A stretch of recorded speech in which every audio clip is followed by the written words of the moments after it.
वो तो दिख ही रहा है। वैसे क्या आनिया बेटी, एयर होस्टेस हो क्या आप? हो नहीं पर हो जाऊंगी। 2 राउंड क्लियर है, बस अब तीसरे राउंड के बाद ज्वाइनिंग, फिर मैं बन जाऊंगी एयर होस्टेस। वाह वाह, सुना है एयर होस्टेस खूब कमाती है। और नहीं तो क्या, हर ट्रिप के पैसे, ऊपर से विदेश घूमो। मैं तो जल्द ही उड़ जाऊंगी। आन्या की बात सुनकर सास को लालच आ जाता है। वो मन ही मन सोचती है, मजा आ जाएगा, मैं भी बहू के साथ कभी अमेरिका तो कभी कनाडा।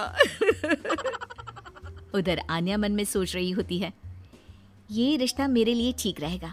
चुस्त लग रही है बुढ़िया, अपना घर संभालेगी, मैं प्लेन में, ये घर में। और फिर हंसते हंसते ही आन्या के मुंह से निकल जाता है, वो क्या है ना, मुझे तो रिश्ता मंजूर है जी। अरे बेटा, तूने तो मेरे मुंह की बात छीन ली। मुझे भी तो बहू के रूप में बहुत मंजूर है। तो बताइए, कब की टिकट कटनी है मेरी?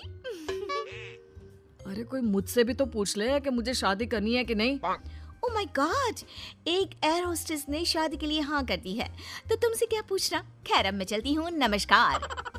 आन्या का एयर होस्टेस बनने वाला भूत चढ़ता ही चला जाता है। खैर विवेक की शादी आन्या से हो जाती है। शादी के बाद बहू क्या बात है, लाल सी ड्रेस में बिल्कुल परी लग रही हो। बुढ़िया तू क्या सोच रही है मैं सब जानती हूँ। ये मेरे साथ लटकना चाहती है, गंवार कहीं की। अरे क्या सोच रही है बिटिया, मुझे घूर घूर कर देख रही है। अच्छा, मैं ये कह रही थी कि मैंने सुना है वैष्णो देवी जाने के लिए प्लेन से जाओ तो 2 घंटे में दर्शन हो जाते हैं। वो क्या है ना, माता के दरबार में मत्था टेकने का मन था। हाँ हाँ क्यों नहीं, मैं टिकट करती हूँ ना आपकी। बहू वहाँ से चली जाती है। रात को खाने की टेबल पर सभी से निवेदन है कि खाने का सामान परोस दिया गया है, जल्दी जलपान कर ले। सहयोग के लिए शुक्रिया। सभी को आन्या की बातें अजीब तो लगती है, लेकिन करे क्या, बहू जो ठहरी। लेकिन फिर एक रोज रात को, हाँ मुझे नींद ही नहीं आ रही, क्या करूं मैं। क्यों, क्या हो गया, नींद क्यों नहीं आ रही? वो क्या है ना, धरती पर सोने की आदत नहीं है ना, मुझे तो आकाश में सोना है, जहाँ से बादल दिखे। ये क्या, घर के अंदर सड़ी सी छत और रेलवे का पंखा चलता दिख रहा है। अरे यार बड़ी अजीब हो, घरों में तो लोग ऐसे ही सोते हैं ना।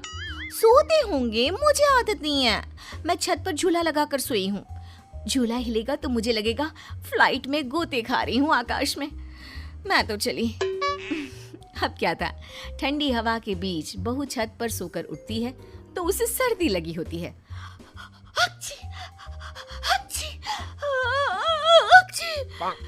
अरे क्या हो गया बहू, तू तो बोल रही थी मुझे जम्मू लेकर जाएगी, तू तो पहले से ही बीमार होकर बैठ गई।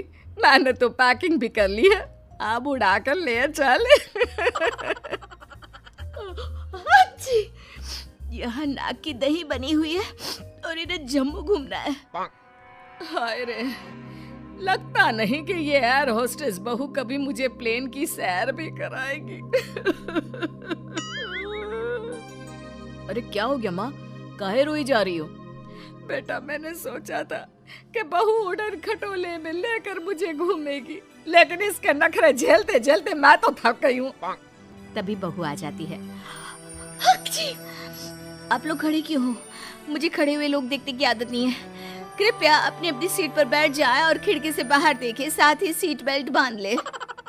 देखो आन्या, ये एयर होस्टेस वाली जॉब बाहर तक ठीक है, लेकिन तुम ये घर पर जो अजीब सा व्यवहार करती हो ना, ये मुझे बिल्कुल भी पसंद नहीं है। तुम क्या समझो मेरी नौकरी की कद्र? ठेले में बैठ बैठ कर बस ठेले हो गया हूँ। मैं एयर होस्टेस हूँ। पता है हवाई टिकट कितने की आती है? लोग एक बार बैठने के लिए मरते हैं, मैं तो रोज 2 बार घूमती हूँ। और सासू माँ, मैं आपकी तरह खाना बनाने वाली औरत नहीं हूँ, समझ गई? बड़े ही घमंड से बोलने वाली बीवी का ये लहजा पति को बिल्कुल पसंद नहीं आता। वो ठेला नहीं, शोरूम है। जिसे तुम काम बोल रही हो वो मेरा जमा जमाया बिजनेस है, जिसे देखकर तुम्हारे मम्मी पापा ने मेरी शादी की थी। अरे हम लोगों की फ्लाइट में तो माल्या से लेकर मोदी आते हैं। हाँ हाँ आते हैं, आते होंगे, लेकिन भागने के लिए, घूमने के लिए नहीं। जो भी हो, है तो बिजनेसमैन ही ना। हाँ, तो वो कौन सा तेरे से शादी करने को भाग रहे हैं बहू? पानी ही पीते हैं ना तेरे हाथ से, कोई बिजनेस एडवाइजरी तो नहीं लेते क्यों? अरे घूम घूम कर खाना, चाय और पानी ही तो बांटती है ना तू। जैसे जमीन पर वेटर होते हैं, तू बस इंग्लिश में गिटपिट करती है और तू हवा की वेटर है। जब देखो तब घमंड करती रहती है। सास के मुंह से पहली बार कड़े शब्द सुनकर आन्या रोने लगती है कि तभी ससुर उसके सपोर्ट में आ जाते हैं। देख भाग्यवान, एयर होस्टेस की जॉब भले ही खाना या पानी देने की हो, लेकिन आपदा के वक्त इन लोगों की बड़ी जिम्मेदारी होती है एक एक पैसेंजर का ख्याल रखना। काम काम होता है, वो छोटा बड़ा नहीं होता। आन्या को ससुर की बात से थोड़ा सहारा मिलता है, लेकिन तभी पति, माना पापा वो काम है, लेकिन काम